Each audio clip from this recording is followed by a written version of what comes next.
तीसरा सवाल है, इसमें आपसे कह रहा है निम्नलिखित संख्याओं में से कौन सी विषम संख्याओं का वर्ग है।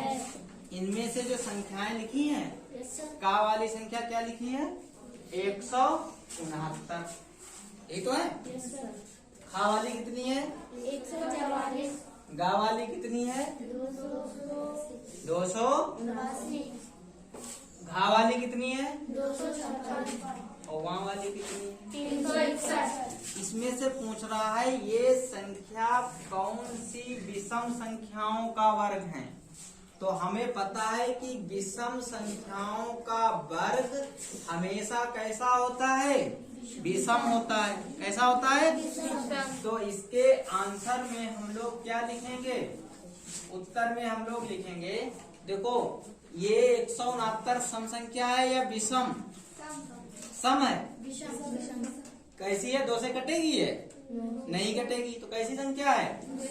तो ये किसी विषम संख्या का ही तो वर्ग होगा। तो का वाली संख्या कैसी है? इसे लिख देंगे का जो है 169 जो है यह विषम संख्या का वर्ग है। किसका वर्ग है? विषम संख्या का वर्ग है। क्योंकि हम लोग पहले से ही जानते हैं कि विषम संख्या का वर्ग सदैव एक कैसी संख्या होता है? विषम संख्या होता है। अच्छा, खा वाला देखो, खा वाला इसमें लास्ट का अंक कितना है? 4 को सम है। तो ये संख्या पूरी क्या है? सम। तो ये विषम संख्या का वर्ग होगी, क्योंकि सम संख्या का वर्ग सदैव कैसी संख्या होता है? सम। तो ये तो सम संख्या का वर्ग है। अच्छा, 289 विषम है, तो ये संख्या क्या होगी? गा वाला भी जो है 289 जो है वो विषम संख्या का वर्ग होगा। विषम संख्या का वर्ग होगा। सही है। अगला देखिए, घा वाले में देखिए, देखो घा वाले 256 है। तो 256 इसे लिखने की जरूरत है, क्योंकि ये कैसी संख्या है? कैसी संख्या ये है? सम संख्या है। तो अगर ये सम संख्या है तो ये विषम संख्या का वर्ग नहीं हो सकती। उसके बाद कौन सी संख्या है? वहाँ वाली देखिए 361 जो है वो भी कैसी है? विषम संख्या है। तो ये विषम संख्या का वर्ग होगी। विषम संख्या का वर्ग होगी। आया समझ में? नहीं आया? तो इस तरीके से आपका तीसरा सवाल सॉल्व हो गया है। इसे नोट कर लीजिए। सम कौन सी?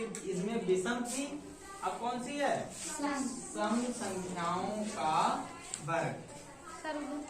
तो लिखते हैं सवाल। का वाला, का वाले में क्या है? ये चौथा है। कौन सा है?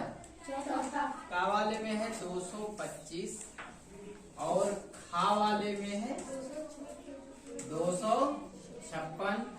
गा वाले में है 1296 और घा वाले में है 3844 और वहाँ वाले में है 2809। है ये? इतनी बात समझ में आई? शुरू करें? शुरू तो नहीं कर दिया? शुरू कर दिया था।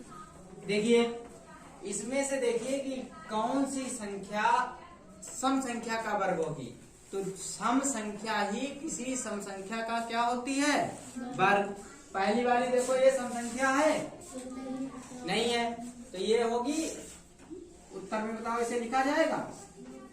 नहीं लिखा जाएगा, क्योंकि ये तो विषम संख्या का वर्ग होगी। ये वाली सम संख्या का वर्ग होगा। तो लिखेंगे 256 सम संख्या का वर्ग होगा।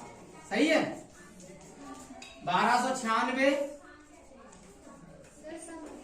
क्योंकि ये सम संख्या है, तो किसी सम संख्या का ही तो वर्ग होगी। तो इसमें भी लिख लेंगे सम संख्या का वर्ग होगा। यही लिखना है फिर से। फिर देखिए 3844 वो भी कैसी संख्या का वर्ग होगी? सम संख्या का वर्ग होगी। बस इतने तो बचे। तो एक आपका होगा खा वाला सम संख्या का वर्ग और आपका होगा गा वाला सम संख्या का वर्ग और होगा घा वाला सम संख्या का, और बाकी ये वाले सम संख्या का वर्ग नहीं होगा। नोट कर, कोई भी प्राकृतिक संख्या लिखी हो, सुनो ध्यान से, प्राकृतिक संख्या लिखी हो और उससे दूसरी वाली संख्या क्या हो, एक कम हो। कितनी का कम हो, एक कम हो। तो कहने का मतलब इसमें इन दोनों संख्याओं को सिर्फ क्या कर दिया जाएगा, जोड़ दिया जाएगा। क्या कर दिया जाएगा, जोड़ दिया जाएगा। तो देखो इनके गुणधर्म का प्रयोग करेंगे, वर्ग नहीं करेंगे। वर्ग करने से हम लोग क्या हो जाएंगे, बच जाएंगे। तो इसका आंसर हो जाया करेगा 29 प्लस 28। इसे जोड़ देंगे, 29 और 28 जोड़िए, 9 8 17 और 2 2 4 1 5। इसी प्रकार देखिए इसमें का गुणधर्म का प्रयोग करेंगे। अगर इनका वर्ग करेंगे तो ज्यादा टाइम लगेगा, तो वर्ग नहीं करेंगे। 107 देखो एक कम है इधर, तो 107 में 106 को क्या कर देंगे, जोड़ देंगे। क्या करेंगे, जोड़ देंगे। तो क्या आंसर आएगा, देखो 6 और 7 13, 0 यहाँ से जुड़ जाएगा तो 213।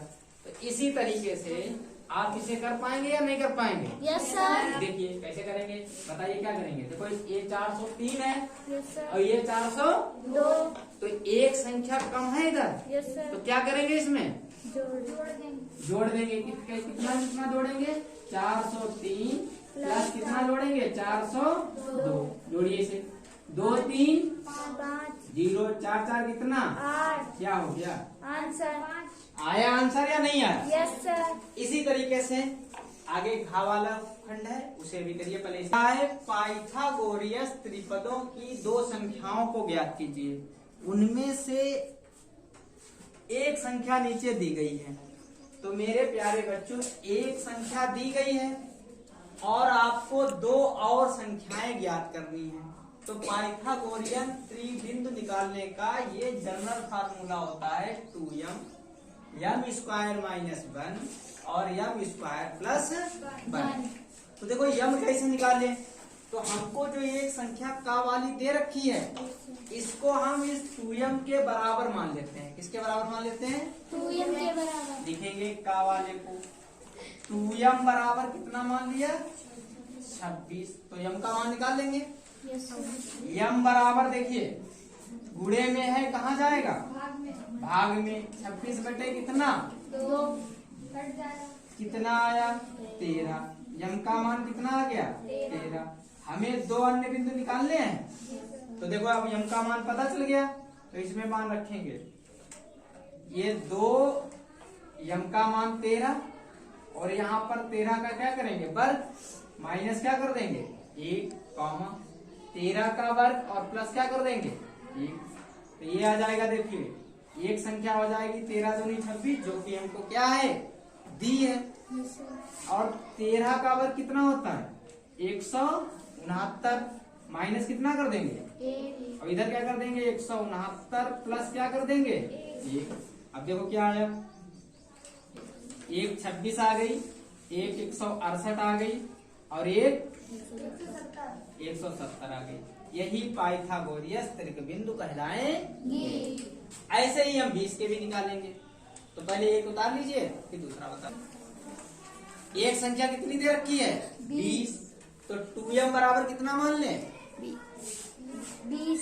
2m बराबर कितना मान लिया, 20। 20 है 10, 20। तो m बराबर कितना आ जाएगा, 20 बटे में कितना, तो 2 से काट देंगे, 2 का सामान। तो m का मान मेरे प्यारे बच्चों कितना आया, 10। अब हमको क्या निकालना है, पाइथागोरस त्रिबिंदु। तो त्रिबिंदु निकालने का फार्मूला क्या है, 2m m square minus 1 m square plus 1। Value put करो। ये 2m की जगह पे कितना डालेंगे, 10। ये 10 का क्या करेंगे, स्क्वायर माइनस 1 और यहाँ पे 10 का स्क्वायर प्लस क्या करेंगे 1। देखो 2 और 10 की गुणा 20। 10 का वर्ग करेंगे 100 और 100 से 1 जाएगा कितना बचेगा, 99 और 100 में 1 जुड़ेगा तो कितना बचेगा। तो 2 अन्य जो हैं पाइथागोरियस नंबर हैं वो 99 हैं और 101 है। गा वाला। अब देखो इसमें एक संख्या कितनी दे रखी है, 14 इसको किसके बराबर ले लें, 14 के बाद 14 के बराबर। 14 को किसके बराबर ले लें, 2m के बराबर 2m के बराबर। किसके बराबर, 2m के जब 2m के बराबर लिया तो कितना आया ये 14, 2 बटे में चला जाएगा तो m बराबर कितना आ जाएगा 14 बटे 2, 2 सत्ते, तो m का मान बच्चों कितना आ गया 7। ये ऐसा करते हैं। अब हमें 2 अन्य निकालनी है तो इसमें वैल्यू रखिए। 2 गुणे 7, इसे क्या लिखे, 7 का स्क्वायर माइनस 1, 7 का स्क्वायर प्लस 1। 2 सत्ते 14, 7 सत्ते 49 माइनस 1, 7 सत्ते 49 प्लस 1। ये कितना आ जाएगा 14। ये कितना आ जाएगा 48। ये कितना आ जाएगा 50।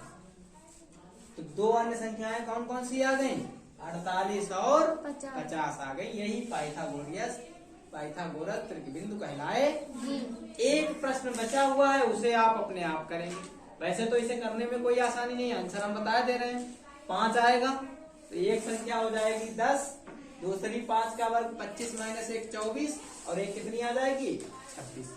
7वें प्रश्न में आपसे कह रहा है कि निम्नलिखित पद्धतियों का प्रयोग करके छूटे हुए अंक ज्ञात कीजिए। तो कितना सरल है।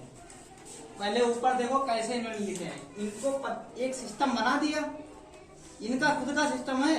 अब बुरा भाग कुछ भी है ये हमें मतलब नहीं है। देखो 11 का स्क्वायर लिखा, क्या लिखा 1 2 1, फिर इन्होंने क्या लिखा बीच में एक 0 लिख दिया। देखो सभी लोग ध्यान से, तो इन्होंने 1 और 0 लिखा, एक 0 बीच में, 2 लिखा, फिर 0 लिखा, फिर 1 लिखा। इसी तरीके से मैं देखो इसमें कितने 0, 2 तो 1 और 2 के बीच में कितने 0, 2 और 2 और 1 के बीच में कितने 0, 2। समझ में आ रहा। Yes sir. अब देखो इसमें कितने 0, 3 तो यहाँ कितने 0, 3 अब ऐसे इसमें आ जाओ कितने 0 हैं, 4 तो हम लोग क्या लिखते हैं 1 1 2 3 4, क्या लिखे हैं 2, 2 कितने 0 लिखते हैं इधर 1 2 3 4। अब क्या लिखते हैं 1 अब इसमें कितने 5 कैसे लिखेंगे 1 2 3 4 5, क्या लिखें तो 1 2 3 4 5, 5 लिखो पूरे। कितना, ये आपका भी आंसर हो गया।